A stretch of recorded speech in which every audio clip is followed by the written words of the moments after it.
The official band for the Olympics was trying out a new lead singer.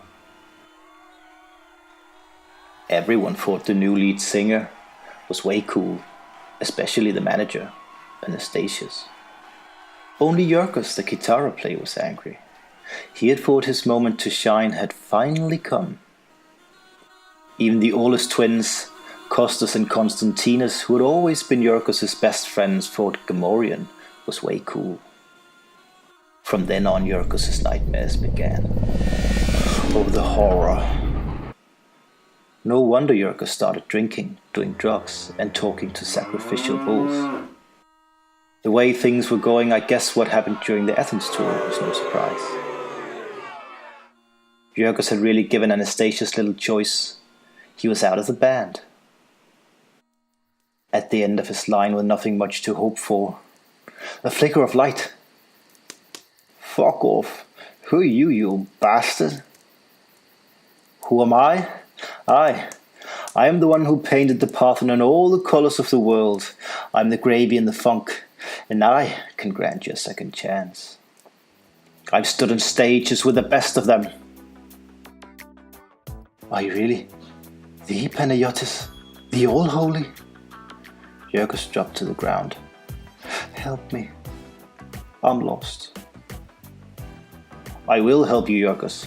I will help you break free. But for that to happen, we must have a montage.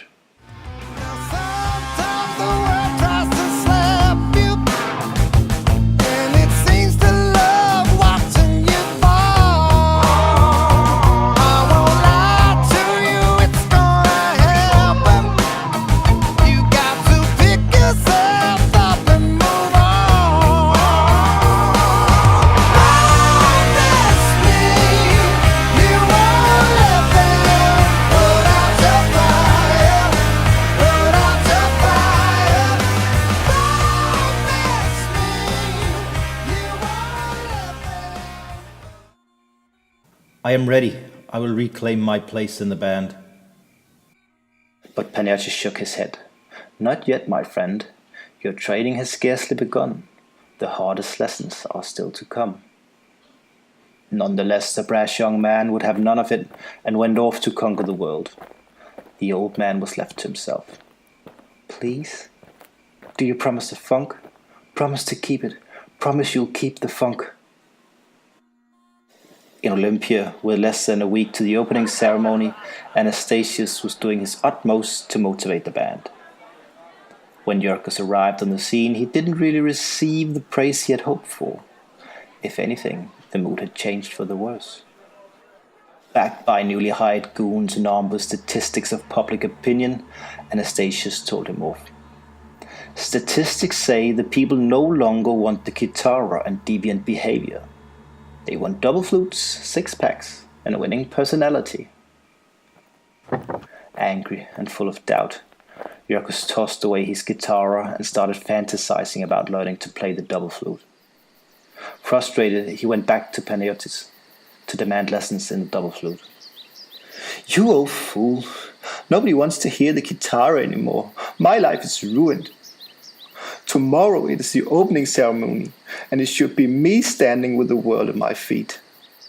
What do I care about what is at your feet? The world and the public opinion will marvel at the wonders of the opening ceremony, but for me, this is the closing ceremony. I had thought hope still existed.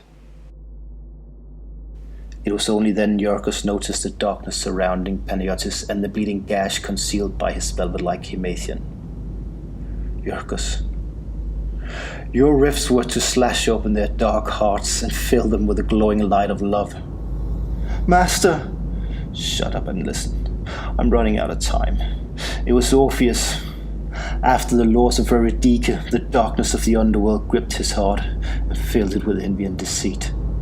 He convinced himself that as long as no one would excel beyond him on the string instrument, he would live eternally. But worse, he set his own darkness loose on the world. The old man stumbled to the ground. It's up to you now. Some folks will try to cast out. That's their siren song. You'll be tempted to listen, but you really shouldn't. You'll be a winner if you just survive. Panagiotis' voice dropped to a whisper and started to trail off. You must seek outside known boundaries. Find golden. Die. Unforgivable. Betrayal. Here lies Panagiotis. Passerby, hear the high and my hello. Throw caution to the wind and stick with passion. In Olympia, the games were well underway, and not surprisingly, Gamorrean had won the honorable title of Kyrix, announcer. On this particular day, the contest was Pankration, everything goes wrestling. Meanwhile, heavy at heart and tormented by guilt, Iarkus went in search of something golden far beyond the shores of Hellas. At last the beloved crown of my land, that I left one day with my heart full of pain. I have looked in the faces of my old friends.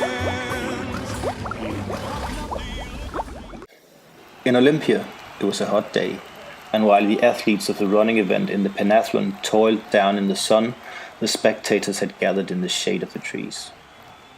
As was the tradition by now, all the athletes were naked. Once during one of the running events, one of the athletes had dropped his perisoma during a sprint, and he had consequently outrun all the rest. No surprise, at the following games, everybody showed up naked. Milan of Croton had won the games 5 times. Even now, with his receding hairline, he was a formidable athletic specimen. Despite the legend, he didn't look too impressive in real life. All the same, the other athletes backed down from the wrestling event by the mere mentioning of his name. Iarkus. Somewhere. Somehow. Lost? Humming to himself? Pliable in love, now hard and crystallized. She cries, groundless and free.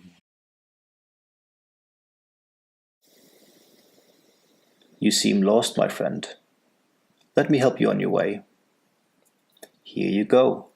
This will bring you back into the story, though probably not in the way you imagined. Who are you? I'm your kid brother, but in a way, I'm also your grandfather. That doesn't make sense. Where are we? On a canal in Cambridge. That makes even less sense. Why?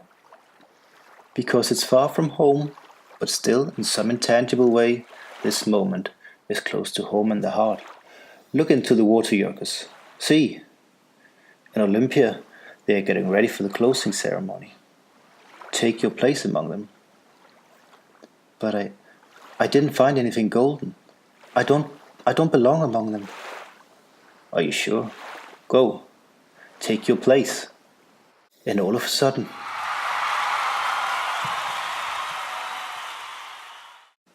Epilogue. What? Are you saying it's utter nonsense? And that you don't understand the point of it all?